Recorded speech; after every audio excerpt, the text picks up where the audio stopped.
Oi pessoal, no vídeo de hoje nós vamos mostrar para vocês como usar funções, tá? Funções são um recurso muito poderoso de Python que nos permite escrever programas grandes. Por que a gente não escreve nossos programas grandes de uma vez só, certo? Porque escrever programas grandes é complexo e em programação você pode ter recursos para dividir seu programa em grandes maneiras. Funções é uma dessas formas de dividir o seu programa em programas menores, tá? Imagine que você tem que escrever um programa de 10 mil linhas de código, que não é um programa tão grande assim, tá? Mas já dá bastante trabalho, né? Imagine que você tem que escrever isso em um arquivo só e de uma vez só, de maneira sequencial, tá?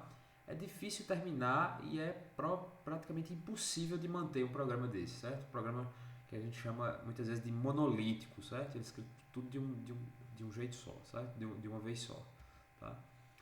Então, para nos ajudar, nós podemos separar nosso código em subprogramas, tá? Funções, na verdade, é um tipo de subprograma. Então, em diferentes linguagens de programação, subprogramas eles podem receber nomes diferentes. Então, tem gente que chama, por exemplo, de rotina, que é a mesma coisa que subprograma, tá? Subrotina, que é a mesma coisa que subprograma também. Muitas pessoas chamam de procedimento. E aqui, procedimento, tipicamente, ele tem uma função um pouco diferente, né? Porque ele é um subprograma, mas que não retorna nada. Né? Ou seja, você chama o programa, ele executa a função, mas ele não retorna nada para o programa que chamou aquele procedimento. Tá? Você pode ter a função, que é a mesma coisa que o procedimento, com a diferença de que ele retorna alguma coisa, certo? Ele executa e ao final da execução ele retorna um valor para o programa que chamou. E você pode ter um método que é quando você tem uma função relacionada a um objeto. Isso é tipicamente, essa palavra aqui, método, é tipicamente usada para subprogramas do mundo orientado a objetos. Tá? Nós não vamos tocar nesse ponto aqui nessa aula, nós vamos estar concentrados principalmente em procedimentos e funções. Tá? Em Python, todo subprograma é chamado de função, mesmo que ele não retorne nada. Tá? Então, o pessoal de Python eles gostam de bagunçar as coisas, então tudo para eles é função. Tá? Então a gente vai chamar. Muitas vezes a gente vai escrever um procedimento, ou seja, um subprograma que não retorna nada, mas mesmo assim a gente vai chamar isso de função. Por quê? Porque em Python é assim. Eu não sei porque o pessoal resolveu fazer dessa forma diferente de todo o resto do mundo. Tá? Mas é a vida, né? Então vamos lá. Nós já usamos funções em outros vídeos que vocês possam ter assistido nosso. Por exemplo, a função print.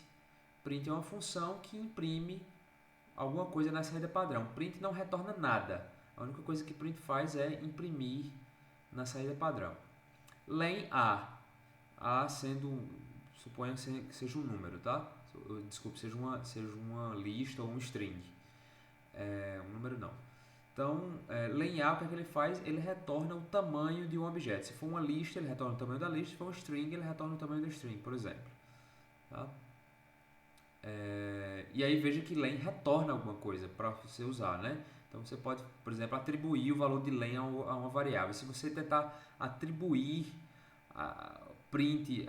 o resultado de print a uma variável, isso não faz o menor sentido, certo? Porque print não retorna nada, tá? Então, por exemplo, range n, né? Suponha que n seja um número. Essa função aqui, o que é que ela faz? Ela cria uma sequência de números iteráveis, né? Que você pode usar, por exemplo, num for ou em qualquer outra situação que lhe convier. Então, veja que a gente vem usando funções mesmo sem saber, tá? E a ideia dessa aula é a gente aprender como definir as nossas próprias funções. Como é que a gente define uma função nossa? Né? Dessa maneira aqui, você tem a palavra-chave def, seguida do nome da função, seguida da lista de argumentos. Então, vamos devagarzinho, né? Def é a palavra-chave que indica o início de uma função, ou seja, você está dizendo para o interpretador Python, olha, eu vou começar uma função aqui, certo? Com essa palavra-chave def. Em seguida, você tem que dizer o nome da sua função. Essa função aqui chama-se calcula média, por quê? Porque ela vai calcular uma média para mim, certo? O nome da função segue os mesmos princípios de nomeação de variáveis, ou seja, você tem que dar um nome para a função representativo daquilo que ela faz. Tá? Então, se sua função calcula a média, chame ela de calcula a média. Não chame de XPTO, seja lá aquilo que passa na cabeça maluca da gente às vezes, certo? Gaste um tempo escolhendo um bom nome de variável, de função, tá? Em seguida, nós temos uma lista de parâmetros, ou seja, são os parâmetros que a função vai receber. São os números ou os valores que ela vai receber para poder realizar a operação que deveria realizar, certo? Nesse caso, calcular uma média.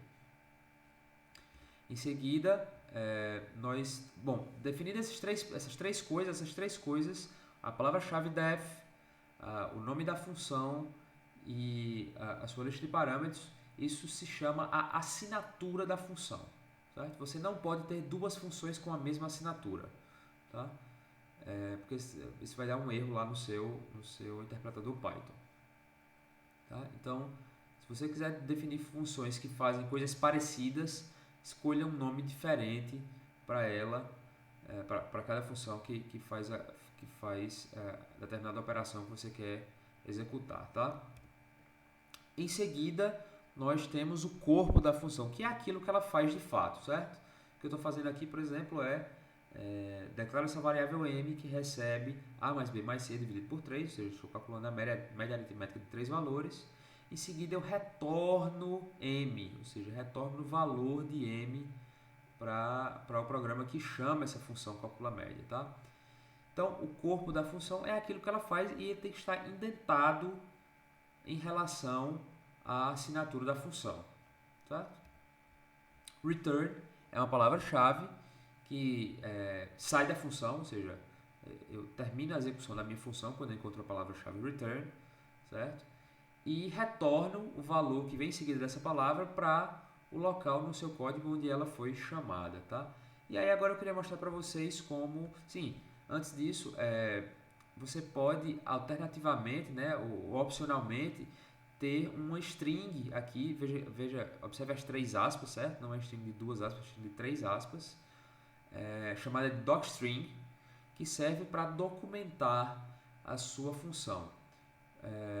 Existem programas que geram documentação automaticamente em formato HTML de seu código. Então, se você tem várias funções dentro do seu código e para cada uma delas você fez um docstring, você roda essa ferramenta e ele gera uma documentação para aquele sua biblioteca ou seu código que você está produzindo, certo? Então, fazer docstrings é muito útil para documentar suas funções, para você saber o que foi que você fez no momento futuro, de repente você não lembra, tá? E é muito bom também para terceiros que vão usar as suas funções.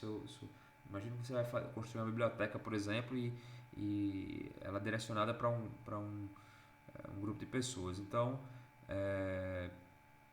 faz muito sentido você fazer docstring para que outras pessoas saibam como usar a sua função, certo? Então, agora eu quero mostrar como usar uma função na prática, tá? Veja, definir aqui exatamente aquela função que a gente viu nos slides, certo? Def média, nesse caso aqui eu chamei só de média, né? Lá tinha, o nome dela era calcula média, que eu chamei só de média, tanto faz, tá?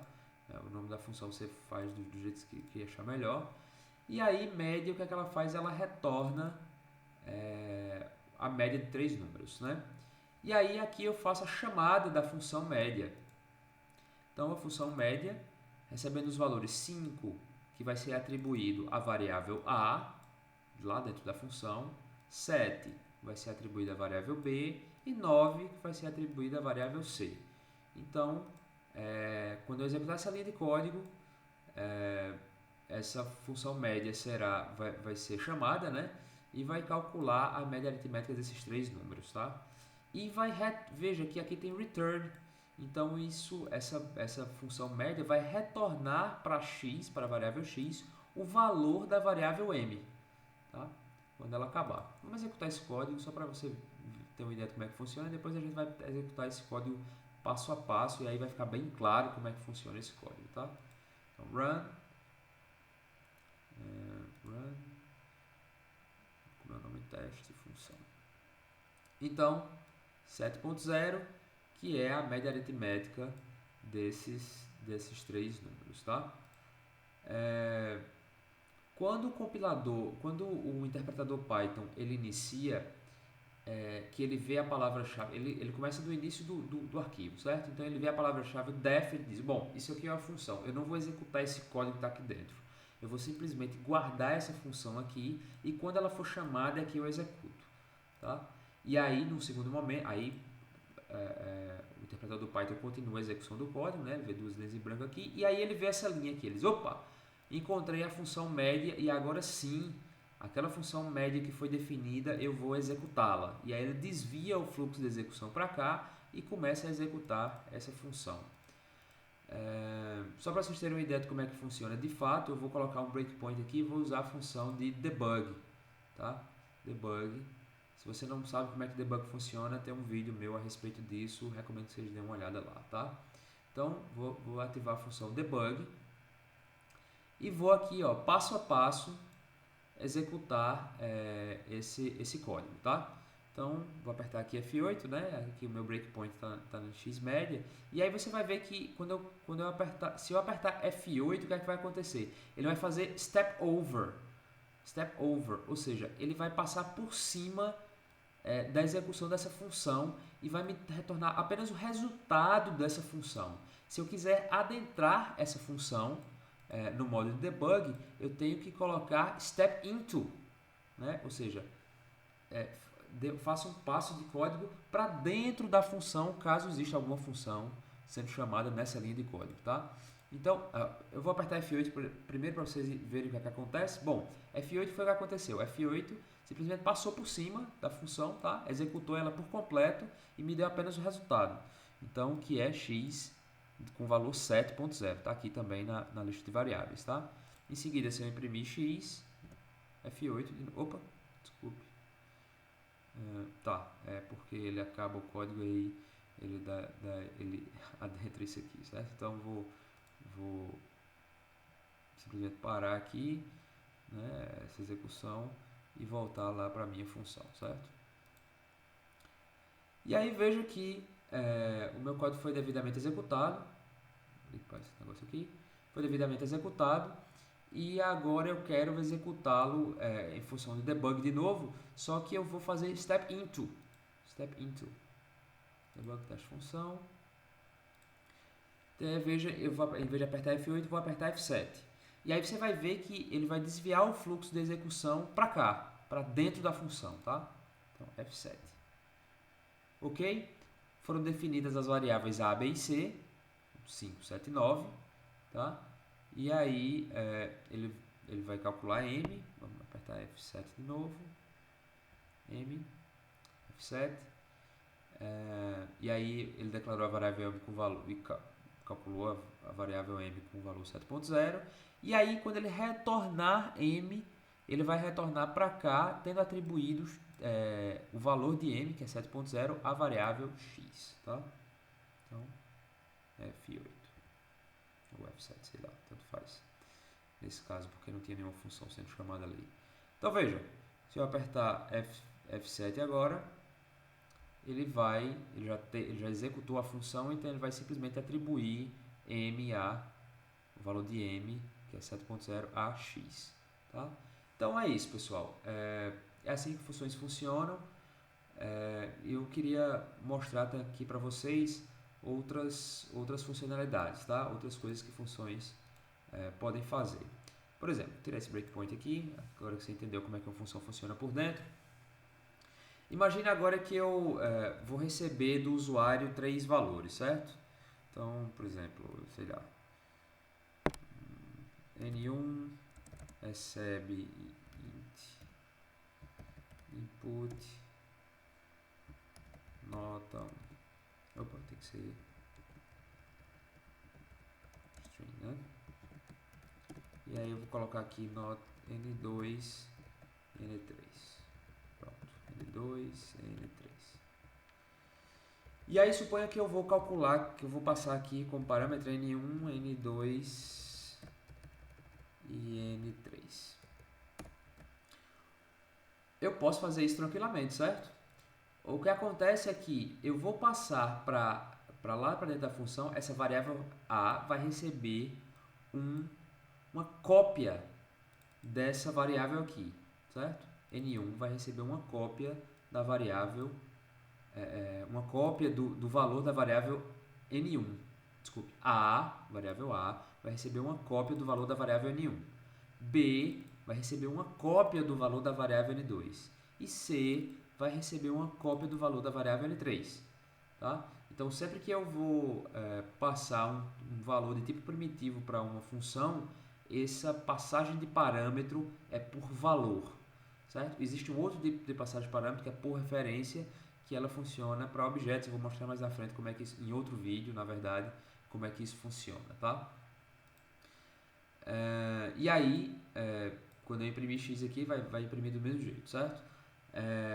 E aí o que eu queria mostrar para vocês é que você pode usar aqui uma passagem de parâmetro como valor, você pode colocar uma expressão, você pode colocar o que você quiser na hora de passar um parâmetro. Lembrando que essa passagem de parâmetro aqui é por valor, tá? Então vou executar aqui esse código para você ver como é que funciona. Então nota 1, sei lá, 5, nota 2, 10, nota 3, 8. E aí ele imprime aqui do mesmo jeito a média da função, tá? Em alguns momentos em Python você pode ter funções que aceitam valores default. Por exemplo, suponha que em algum momento eu não quero especificar alguma dessas notas. Então você diz para o usuário, olha, se o usuário não especificar nenhuma nota, a nota A, se ele não especificar a nota A, você considera que ela é 10. Se o usuário não especificar a nota B, você considera que ela é 10. Se você não especificar a nota C, você considera que ela é 10. Tá? Então, eu vou tirar isso aqui, certo? E vou chamar média não passando nenhum parâmetro. Ou seja, eu não passei nenhum parâmetro, nem A, nem B, nem C. Aí você pode perguntar, mas Henrique, como é que ele vai calcular a média? Ele vai calcular pelo valor padrão, valor default que eu defini aqui. Ou seja, A vai ser 10, B vai ser 10, C vai ser 10. Tá? Então vamos rodar esse negócio aqui e você vai ver. E aí veja que ele imprimiu aqui, ó, 10. Por quê? Porque eu não passei nenhum parâmetro. Se eu passar só o parâmetro A, por exemplo, vou colocar aqui 8. Né? Vou colocar aqui 8. Ele fez 9.3334. Ou seja, por quê? Porque eu passei apenas o parâmetro A. Como é que eu sei que é o parâmetro A? Porque ele é o primeiro. Tá? Então, se eu passo só um valor, ele atribui ao primeiro parâmetro. Certo? Se eu passar o segundo parâmetro, 9, ele vai atribuir 8 a A, 9 a B, e C vai ter o valor 10 que eu não passei como parâmetro. Certo? Então, run 9. Suponha que eu queira passar não o valor de A nem o valor de B, mas apenas o valor de C. Como é que eu faria? Basta você colocar aqui, ó, C igual a, sei lá, 5. Você rodar esse negócio. Ok? Você pode passar o parâmetro especificando o nome dele. Você pode especificar todos os parâmetros se você quiser. A recebe 8, C recebe 5. Pronto. Então B vai ter o valor default, que é 10. Então, run. E ele faz, tá?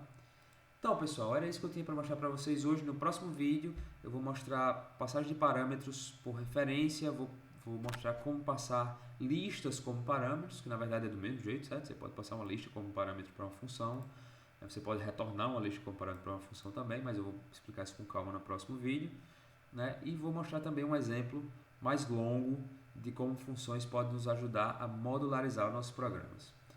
Então é isso que eu tinha para hoje, até o próximo vídeo.